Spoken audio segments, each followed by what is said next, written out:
Darren Criss, welcome. Hello. To the Billboard Hollywood Reporter Film, TV, Music Conference. I have to say it slowly. I know, that's a mouthful. It's a mouthful, exactly.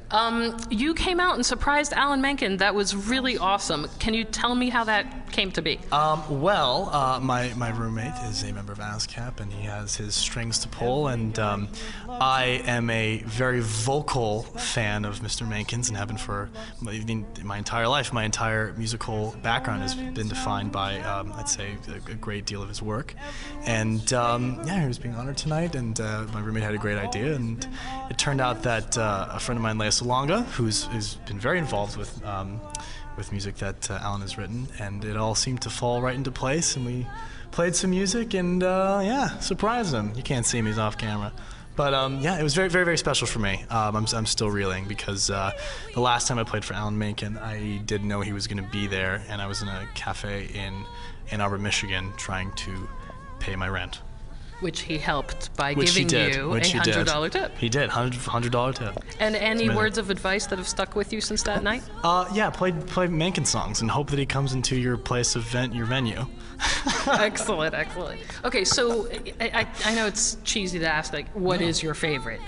I do have a favorite. I do have a favorite. So there's because I always like the underdog kind of things that you wouldn't necessarily expect.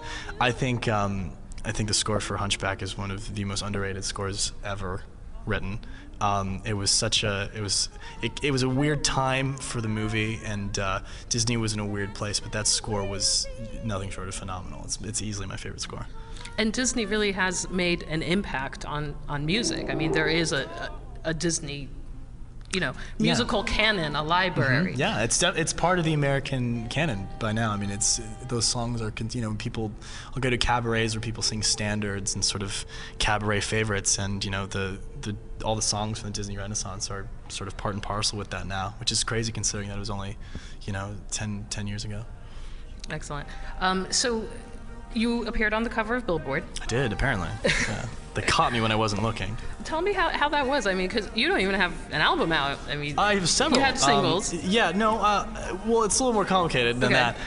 Before Glee, I was working with my theater company, and a number of our records had hit Billboard, and that was very exciting because those were the musicals that I had composed, and it was just nuts. I never thought that I would ever have charting musicals, especially right out of college. So that was very exciting. And then I joined Glee, and then obviously that is the reason for obviously the Dalton uniform was on the cover. But it was kind of an amalgamation of all these things that lined up. It was the Glee singles, and the company's called Star Kid and the Star Kid Records, and they all happened at the same time. And I'd also released my own EP of just some acoustic stuff, and we kind of timed it all around the same time. We didn't know Glee was going to happen, but it was this perfect storm of stuff, and we have a really wonderful relationship with Billboard. So it was very humbling honor to be on the cover of that magazine.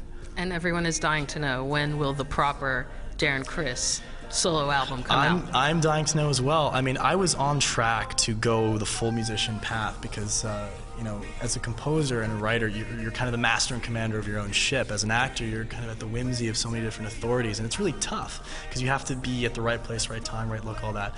And that was getting frustrating. And I was writing these musicals, and it was making me really happy because I could just do it. Nobody could stop me. I didn't have to audition to write something. I just did it.